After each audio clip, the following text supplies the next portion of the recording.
The night Jasmine Holloway vanished did not announce itself with chaos or violence. It slipped in quietly, the way so many true crime stories begin, with ordinary moments that seemed harmless at the time. Moments no one thought to hold on to because nothing felt wrong yet. Jasmine was a teenager, still at the age where life was measured in school days, plans with friends, and the sense that tomorrow was guaranteed. There was no public warning, no obvious sign that this night would end differently from all the others before it. No alarms, no frantic calls, no shattered scene left behind. And that is exactly what made her disappearance so disturbing. When Jasmine failed to come home, concern began, as it always does, a delay, an assumption, a hope that she would walk through the door any minute. Families don't jump to fear. Communities don't imagine the worst right away. They tell themselves there must be a simple explanation. A missed ride, a dead phone, a misunderstanding. But time passed, and the silence stretched. By the time the concern hardened into fear, Jasmine was already gone. Not just missing, but unreachable. No messages, no confirmed sightings, no reliable explanation for where she had gone or why. What made this case immediately different was not just that a teenager had disappeared, it was how quickly the trail went cold. There was no clear direction to follow. No obvious argument or event that pointed investigators one way or another. Jasmine had not vanished from a high-crime area or under circumstances that screamed danger. Her life, as far as anyone could tell, did not align with the idea of her simply disappearing on her own. And then came the discovery that changed everything. Jasmine's car was found abandoned in an old quarry. Not on a roadside. Not in a parking lot. Not somewhere accidental. An abandoned quarry is not a place people end up by mistake. These locations are remote, quiet, often hidden from main roads, and rarely visited by anyone without a reason to be there. They are known for depth, instability, and isolation, places where sound disappears and visibility drops away. Finding a teenager's car there instantly shifted the tone of the investigation. This was no longer just a missing person case, it was a crime scene waiting to be understood. The car itself raised immediate questions. Why was it there? Who drove it there? Was Jasmine with it when it arrived? Or was it placed there afterward? Was the location chosen because it was familiar? Or because it was meant to hide something? Investigators knew one thing for certain. The quarry was not random. The placement of the vehicle suggested intention. It suggested someone made a decision.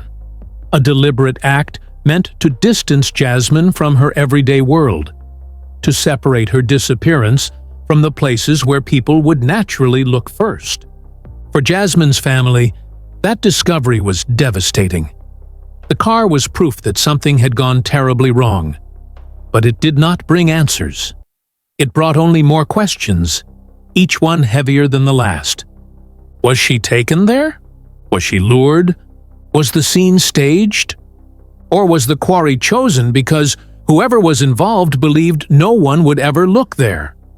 As news spread, the community began to feel it too. Teen disappearances do not stay quiet for long. People started replaying their last interactions with Jasmine, wondering if they had missed something important. Friends questioned small details that once seemed meaningless. Teachers, neighbors, acquaintances. All of them began searching their memories for clues that might explain how a young girl could vanish so completely. But memory is fragile, and hindsight is cruel. The quarry stood silent, holding its secrets. The car sat where it had been left, offering no explanation for how it got there. Only confirmation that Jasmine's disappearance was not an accident. and not something that would resolve itself overnight. From that moment on, the case took on a haunting weight. A teenage girl was missing. Her car was abandoned in a place designed by nature to swallow evidence. And the person, or people, responsible had already gained one terrifying advantage: time. This was the beginning of a story defined not just by what was found, but by everything that wasn't, and the growing realization that whatever happened to Jasmine Holloway had been carefully separated from the world she once lived in. Once the shock of the discovery settled, investigators shifted from searching for Jasmine to reconstructing her final known movements. This phase was critical because in cases like this, the first gaps in the timeline often decide whether answers will ever be found. They began where every disappearance begins. The last confirmed sighting. Who saw Jasmine last? Where she was going? What she was driving? Who she spoke to? What she said? And what she didn't? Every detail mattered, because the margin for error was already shrinking. Her phone records were examined closely. Calls, texts, data usage, all of it was combed through minute by minute. Investigators weren't just looking for suspicious messages. They were looking for changes. Sudden silence, interrupted conversations, missed replies, anything that suggested a moment where control shifted away from Jasmine. And there was something unsettling about the timing. At a certain point, communication stopped abruptly. No explanation, no gradual fade, just silence. That kind of cutoff rarely happens by accident. Then came the car. The vehicle itself became the centerpiece of the investigation. Its condition, location, and positioning were analyzed over and over again. Investigators asked questions the public rarely thinks about. Was it driven normally to the quarry, or pushed? Were there signs of braking? Tire tracks? Was the engine warm when first discovered? Were the keys inside? Was anything missing? Was anything left behind? An abandoned car is never just transportation. It's evidence frozen in time. The quarry location raised red flags immediately. This was not somewhere a lost teenager would casually drive. It suggested familiarity with the area, or at least with the idea that the quarry was remote enough to avoid attention. Someone knew this place existed. Someone believed it was useful. Search efforts intensified. Teams combed the surrounding land, the water, the steep rock faces, and the access roads. Cadaver dogs were brought in. Every inch was examined with the understanding that whatever answers existed were likely fragile, easily destroyed by time, weather, or human interference. But despite the scale of the search, there was no immediate breakthrough. No sign of Jasmine nearby. No definitive trace explaining how she ended up separated from her car. No clear evidence pointing to whether this was a crime of opportunity or something more calculated. As the days passed, the emotional toll escalated. Jasmine's family lived in a state of suspended terror, not knowing whether to hope or prepare for the worst. Each passing hour without news felt heavier than the last, and the community began to fracture into theories. Some believed Jasmine had been targeted. Others wondered if she had trusted the wrong person. Some feared someone local knew more than they were saying. Speculation grew, but facts remained scarce. Investigators, however, understood something crucial. Cases like this rarely hinge on dramatic discoveries early on. They hinge on patience, pressure, and the slow unraveling of human behavior under scrutiny. Because someone, somewhere, knew exactly how Jasmine's car ended up in that quarry. And sooner or later, that knowledge had a way of surfacing. As the investigation deepened, The focus shifted from where Jasmine was found to who might have had the opportunity and the motive to place her car in such a deliberately isolated location. This is where cases like Jasmine Holloway's grow darker. Investigators began building a web of connections around her life. Friends, acquaintances, people she trusted, people she barely knew, people whose names had never appeared in a police report before, and people who suddenly appeared far too often. Every interaction was re-examined. Who knew her routine? Who knew her car? Who knew the quarry existed? Because the quarry wasn't just remote. It was specific. And specificity almost always points to familiarity. As interviews continued, small inconsistencies began to surface.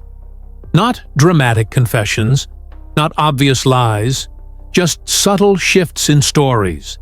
Timelines that didn't quite line up. Details that changed depending on who was listening. These were the moments investigators watched most closely. In true crime, it's rarely the loud behavior that exposes the truth. It's the quiet discomfort, the over-explaining, the sudden forgetfulness about things that should be memorable. At the same time, pressure mounted publicly. Media coverage expanded. Jasmine's face became familiar beyond her immediate community. Tips flooded in, some useful, many not. Investigators had to separate emotional reactions from actionable intelligence, a process that often slows cases just as much as it helps them.